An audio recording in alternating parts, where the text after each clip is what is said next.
Well, good afternoon, everyone. Welcome back.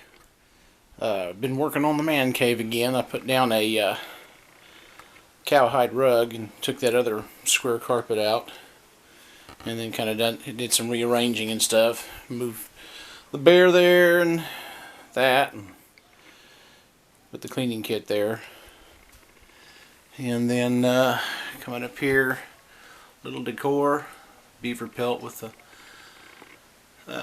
deer skull and antler. And anyway, come back around here. But the reason for this video is the next project that my wife and I are actually going to be involved in. I'm going to bring her in because she's had experience for what I'm about to get started.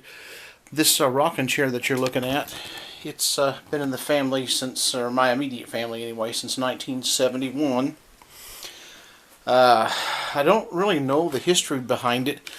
I think my grandpa found it while he was antiquing, and he got it from my mom. She was pregnant with my brother. It was like I said, 1971. I was 3½, and I remember trying to help him with it and getting run out of the garage.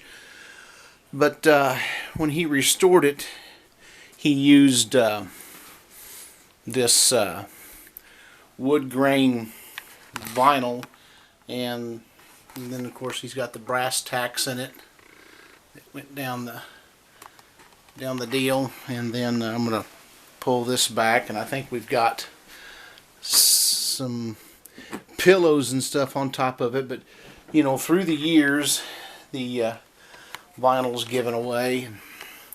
It's got the bigger brass on it and stuff.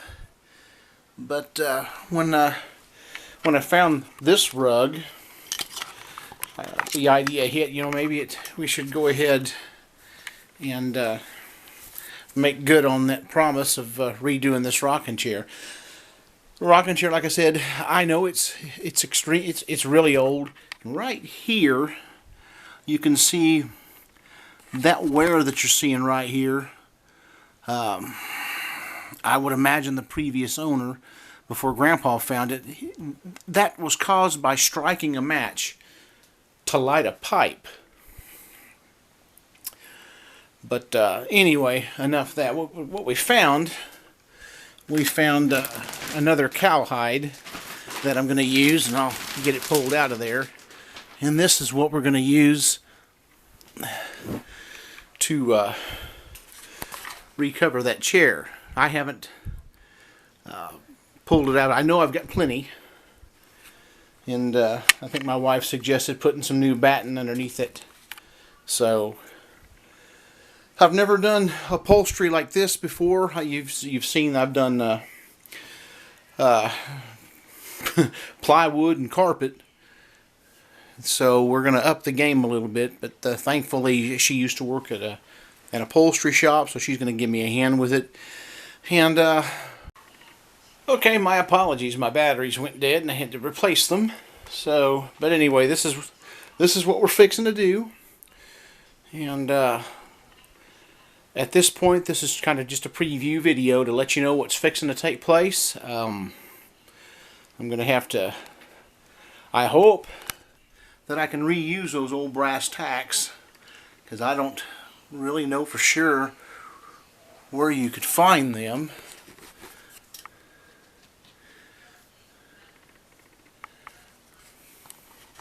Looks like a couple of them came out right there through the years. But yeah, this is next. Okay guys, stay tuned, and I'm going to close this video out, like I said, and I'm going to start a little series on restoring this this chair. Now, I'm not going to do any woodwork to it. I'm going to leave it alone, like Grandpa had done it. And if anything else, I think there's some paint, and I think I'll try to at least get the little paint off of it. And I think there's some down there. Yeah, there's a spot there. I don't know how that happened. But anyway, that's what we're doing. And rather than keep rambling on, stay tuned and catch the next video on the rocking chair restoration. See you in a bit.